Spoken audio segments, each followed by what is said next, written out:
لیکن وہ کسی نے نہیں پوچھا. تو یہ ایک پنکی منشیات فروش قابو آ گئی ہے.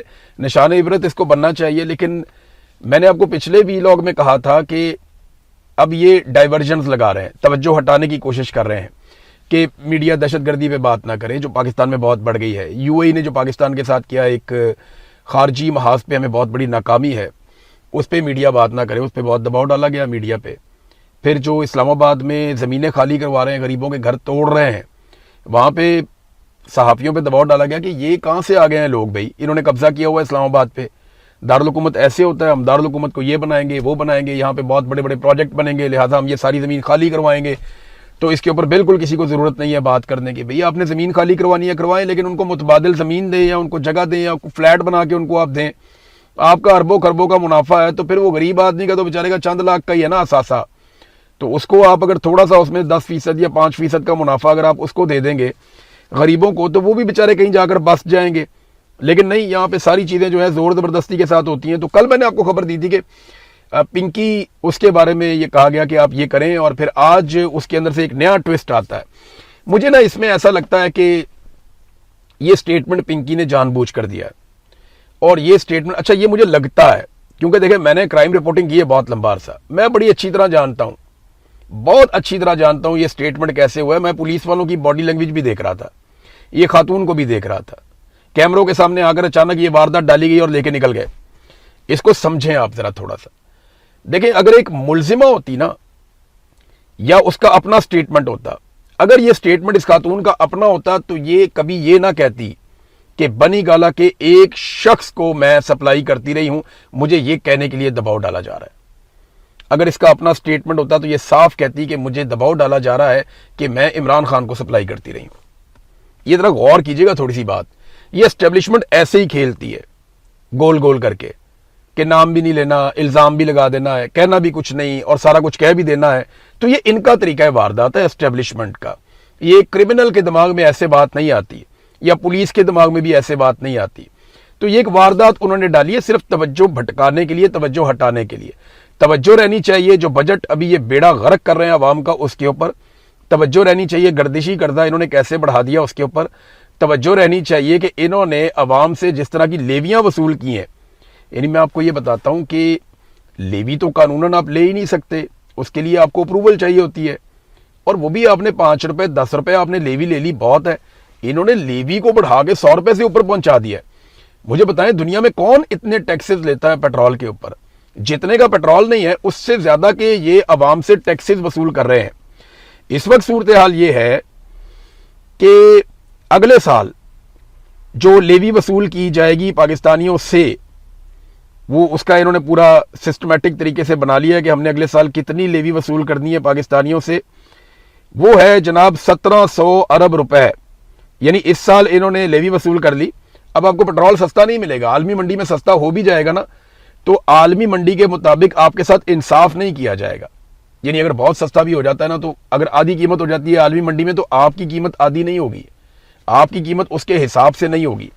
آپ سے حکومت نے یہ فیصلہ کر لیا کہ انہوں نے اسی بہانے, اب انہوں نے بڑھا تو دیا ہے, اب یہ آپ سے وصول کریں گے لیویاں اور اسپیشل ٹیکسز. اور پیٹرول کے اوپر جو ٹیکسز ہیں یا لیوی ہے, اس کے بد میں 1700 ارب کا انہوں نے تخمینہ لگا لیا کہ اگلے سال انہوں نے اکٹھا کرنا ہے. تو یہ ڈکیتی جاری رہے گی, یہ ڈکیتی بند ہونے نہیں جا رہی. گردشی قرضہ جو ہے وہ پاکستان کے اوپر بڑھ بڑھ کے 5206 ارب روپے تک پہنچ گیا ہے. 5206 ارب کا ہمارے اوپر گردشی قرضہ ہے. 97,000 ارب سے زیادہ ہمارے اوپر ملک کے اوپر قرضہ ہے, اور گردشی قرضہ ہمارا 5206 ارب ہے. عمران خان صاحب کے دور میں یہ 2400 ارب روپے تک تھا. عمران خان صاحب کے دور میں ایک سال میں جو گردشی قرضہ ہمارے اوپر پڑتا تھا وہ لگ بھگ 300 ارب کا گردشی قرضہ پڑتا تھا. جبکہ پی ایم ایل این کی جب حکومت آئی تھی تو انہوں نے آتے ہی 500 ارب کا جو گردشی قرضہ ہے اس کو ادا کیا, اور دوبارہ 1200 ارب روپے تک کا گردشی قرضہ وہ چڑھا کے چلے گئے. عمران خان صاحب کے دور میں ہر سال 300 ارب روپے کا گردشی قرضہ چڑھا, اور ابھی جو یہ شہباز شریف کا اور عاصم منیر صاحب کا دور چل رہا ہے, اس میں ہر سال پاکستانیوں کو 700 ارب روپے کا گردشی قرضہ تقریباً چڑھ رہا ہے.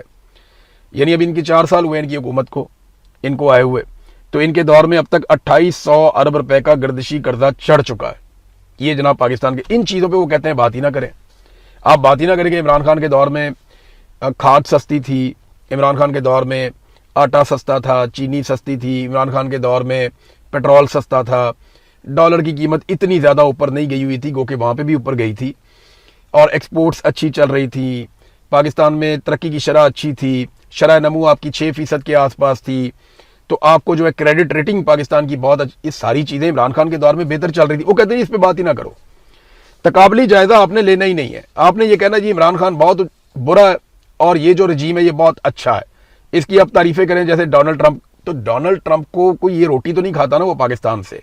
ڈونلڈ ٹرمپ کا جو اپنا چھوٹا موٹا افغانستان میں مفاد ہے یا ایران میں مفاد ہے, اس کے لیے آپ اس کے ساتھ کوآپریٹ کرتے ہیں, وہ خوش ہے آپ سے, اس کو آپ سے اور کچھ چاہیے بھی نہیں. پاکستان میں آپ ڈیموکریسی کرتے ہیں نہیں کرتے ہیں, دیکھیں ڈونلڈ ٹرمپ تو عرب حکمرانوں سے بھی بہت خوش ہے, ان کے ساتھ بھی اچھے تعلقات ہیں. ابھی چائنا میں گیا, وہاں پہ ڈیموکریسی اس طرح سے نہیں ہے, وہ وہاں پہ بھی خوش ہے. تو ڈونلڈ ٹرمپ تو بادشاہوں سے بھی تعلقات بنائے گا جہاں پہ اس کا مفاد ہوگا. ان کو جمہوریت سے کوئی لینا دینا ہوتا تو وہ سعودی عرب کا پہلی مرتبہ جب دورہ کرتے ہیں, جب بھی امریکی حکمران آتے ہیں زیادہ تر وہ گلف ممالک میں چلے جاتے ہیں, وہاں پہ پیسے بہت زیادہ ہیں, تو وہ وہیں جاتے ہیں, دورے وہاں کے کرتے ہیں, وہاں سے پیسے آتے ہیں. انہیں اس بات سے کوئی سروکار نہیں ہے کہ یہاں پہ جو ہے وہ ڈکٹیٹرشپ ہے یا جو یہاں پہ بادشاہت ہے, اس سے انہیں فرق نہیں پڑتا. بہرحال گردشی قرضہ انہوں نے بڑھا کے 5,206 ارب روپے تک پہنچا دیا ہے, اور ایک اسپیشل سرچارج جولائی کے بعد سے پاکستانیوں کو بل کے اندر آئے گا, یہ آپ کو ادا کرنا پڑے گا. اور یہ اس کے علاوہ آپ کو دینی پڑے گی کیپیسٹی پیمنٹ جو 2,000 ارب روپے بنتی ہے ہر سال. 2,000 ارب روپے ہر سال آپ کو کیپیسٹی پیمنٹ الگ سے دینی پڑے گی. یہ وہ پیمنٹ ہے جو بجلی انہوں نے پیدا ہی نہیں کی, یعنی جو بجلی نہ پیدا ہوتی ہے, نہ کوئی خریدتا ہے, نہ کوئی بیچتا ہے, لیکن آپ اس کے پیسے ان بڑے بڑے امیر لوگوں کے اکاؤنٹوں میں ڈالتے ہیں. وہ اس لیے ڈالتے ہیں کہ انہوں نے نواز شریف, شہباز شریف, زرداری اور مشرف کے دور میں معاہدے کیے تھے اور قوم کو چونا لگایا تھا. اس کے سب سے بڑے ذمہ داران جو ہیں وہ شریف خاندان ہیں. انہوں نے جو منصوبے لگائے نا, صرف ان میں سے کسی ایک منصوبے کو پکڑیں اور پکڑ کے آپ اس کی انکوائری کریں نا, تو ان کو سزائے موت ہونی چاہیے. انہیں اٹھا کے ساری زندگی کے لیے جیل میں ڈالنا چاہیے, ان کے اثاثے ضبط ہونے چاہیے, اور ان سے پوچھنا چاہیے جناب کمیشن کہاں پہ لیے, پیسہ کدھر ہے, لاؤ سارا پیسہ پاکستان کا واپس کرو. حالات آپ چیک کریں کہ جہاز کا تیل جو ہے پاکستان میں, یہ ابھی خبر میں دیکھ رہا تھا, ایک جو جہاز کا تیل ہے, جیٹ فیول جسے آپ کہتے ہیں, اس میں وہ سستا کر دیا حکومت نے. کیونکہ دیکھیں نا, پی آئی اے لے لی فوجی فاؤنڈیشن نے, اور بڑے بڑے تگڑے لوگ ہیں وہ, ان کی ایئر لائنز ہیں, تو ایئر لائنز کو تو خسارے میں نہیں ڈالنا, وہاں پہ تو فیول سستا ہونا چاہیے. تو ایئر لائن کا فیول جو ہے وہ سستا کر دیا حکومت نے, موٹر سائیکل کا فیول مہنگا کر دیا. یعنی پاکستان میں ایک عام موٹر سائیکل والا جو ہے وہ جو تیل خریدتا ہے وہ خریدتا ہے 410 روپے کا لگ بھگ 1 لیٹر, جبکہ اگر پاکستان میں آپ کے پاس جہاز ہے تو آپ کو پیٹرول ملے گا 320 روپے 32 پیسے فی لیٹر. آپ کو اگر موٹر سائیکل کے آپ مالک ہیں, CD70 ہے آپ کے پاس یا کوئی پرانا سا موٹر سائیکل ہے, تو آپ 410 روپے کا پیٹرول لیں گے 1 لیٹر, جو آگے مہنگا بھی ہو جائے گا. جبکہ آپ کے پاس اگر جہاز ہے پاکستان میں یا آپ ایئر لائن چلاتے ہیں, تو آپ کو وہی پیٹرول یا اس سے بہت اعلیٰ کوالٹی کا جیٹ فیول آپ کو 320 روپے 32 پیسے فی لیٹر میں ملے گا. یہ صورتحال ہے.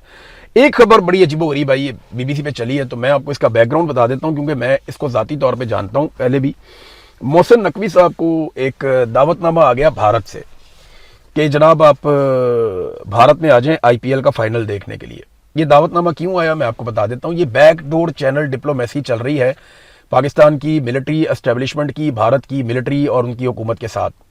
یہ جب عمران خان صاحب بڑے سخت بیانات دیتے تھے نا جن دنوں میں, اور وہ نریندر مودی کو فاشسٹ کہتے تھے, جب RSS کے نظریے کو وہ جا کے جوڑتے تھے عمران خان صاحب نازیوں کے نظریے کے ساتھ, جو ہٹلر کے ٹائم کے ساتھ, تو اس وقت انڈیا کو بہت تکلیف ہوتی تھی. تو انڈینز تب بار بار درخواست کرتے تھے, کیونکہ بیک ڈور چینل پہ ان کے رابطے فوجیوں کے آپس میں رہتے ہیں, فوج آپس میں رابطے کبھی بھی ختم نہیں کرتی, انڈین فوج کے اور پاکستانی فوج کے, ان کی جو اسٹیبلشمنٹ ہے ان کے, اور ان کی اسٹیبلشمنٹ تو سیاستدان کنٹرول کرتے ہیں, بہرحال وہ پاکستانی فوجیوں کے ساتھ وہ رابطے میں رہتے ہیں.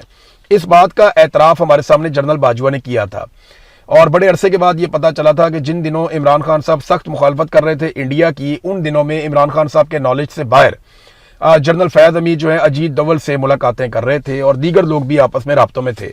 تو یہ بیک ڈور چینل ڈپلومیسی چلتی رہتی ہے, اور یہیں سے یہ چیز طے ہوئی کہ گڈ ول جیسچر کے طور پہ محسن نقوی کو دعوت دی جائے IPL کے فائنل کے لیے اب دیکھتے ہیں جاتے ہیں نہیں جاتے، یا تھوڑی سی اور اس میں پالیٹکس کرتے ہیں، لیکن فی الحال یہ ڈپلومیسی کبھی کام کرتی ہے کبھی کام نہیں کرتی. لیکن اچھی بات یہ ہے کہ یہ آپس میں رابطے میں رہتے ہیں. سیاستدان جتنا مرضی لڑے، فوجوں کے آپس میں کچھ نہ کچھ رابطے وہ برقرار رہتے ہیں، کہیں نہ کہیں پہ وہ ایک دوسرے کے لیے مارجن رکھتے ہیں.